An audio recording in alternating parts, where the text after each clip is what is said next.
chapter 2, with three great therefores, God pronounces judgment on his unfaithful wife Israel.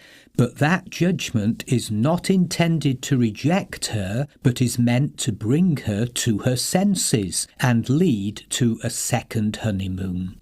Because Israel is intent on going after her other lovers, verse 5, God says, "Therefore I will block her path with thorn bushes. I will wall her in so that she cannot find her way. She will chase after her lovers, but will not catch them. She will look for them, but not find them. Then she will say, I will go back to my husband as at first, for then I was better off than now." Verses 6 and 7. This divine tactic might be called judgment by frustration. God will block her wanton urges. Enforced chastity would lead her to change her mind. This is God's gracious purpose.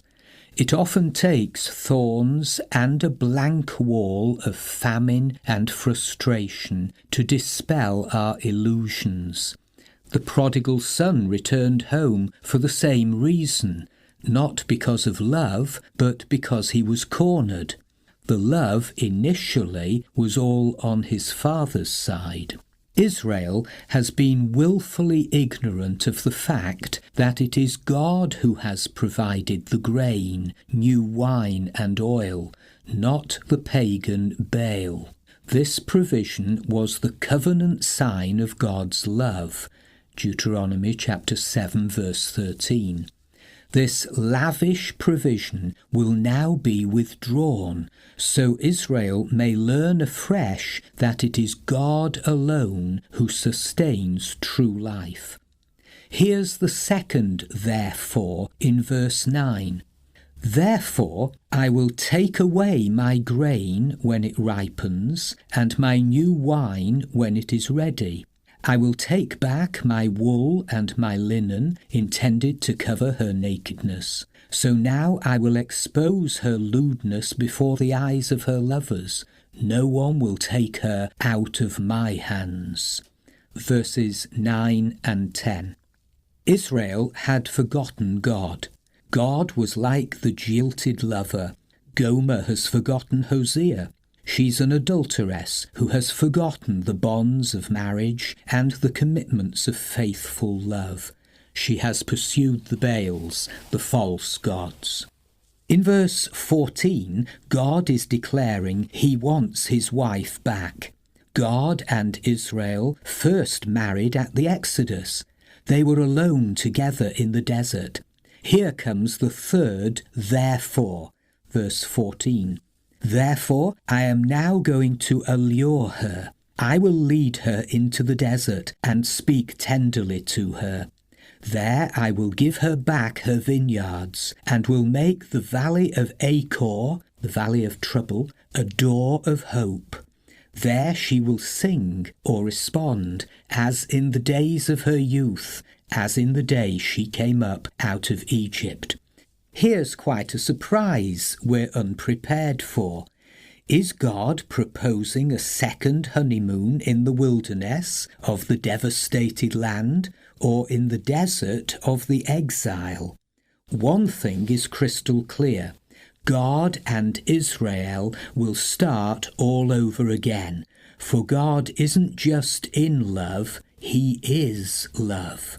Only God can make the valley of Achor, where Achan was buried, Joshua chapter 7 verse 26, into a door of hope. God, through a later prophet, Jeremiah, sang of that original short-lived honeymoon. I remember the devotion of your youth, how as a bride you loved me and followed me through the desert, through a land not sown. Israel was holy to the Lord, the first fruits of his harvest. Jeremiah chapter 2 verses 2 and 3. There's a brighter prospect of a future hope. verse 16 to 23, as God speaks of a new covenant and utters wonderful marriage vows. In that day, declares the Lord, you will call me my husband. I will betroth you to me forever. I will betroth you in righteousness and justice, in love and compassion. I will betroth you in faithfulness, and you will acknowledge the Lord. Verses 19 to 20. If the marriage is renewed between God and Israel, peace with nature will follow. The word translated love in verse 19 is chesed, a special word in Hosea. It signifies real devotion or true love. It implies the love and loyalty which partners in marriage or in covenant owe to one another. Stern warnings are given to avert the very judgments they foretold. What has been lost in judgment can be restored in mercy. The ruined vines of verse 12 are answered by the vineyards of verse 15. The expression of God's love is certainly unconditional, but our enjoyment of that love is conditional and depends on our faith and obedience. God's response will ultimately cancel those appalling names of the children that we saw in chapter 1, an act of pure grace. I will plant her for myself in the land. I will show my love to the one called not my loved one. I will say to those called not my people, you are my people, and they will say, you are my God. Chapter 3 opens perhaps 20 years after Hosea's first call. He's an older man now with grown-up children. God tells Hosea to buy Gomer back. She's one of the working girls doing business on the streets, or perhaps she was a temple prostitute serving Baal. The sordid reality is she was still in adultery. This was no occasional lapse, but desertion. God urges his prophet to love one who is unlovely, unlovable, and who loves others. This is God's love in miniature, love to the loveless shown. It's an enactment of the divine love, which is constant in all circumstances, present even when a spirit of prostitution leads people astray, and they are unfaithful to their God.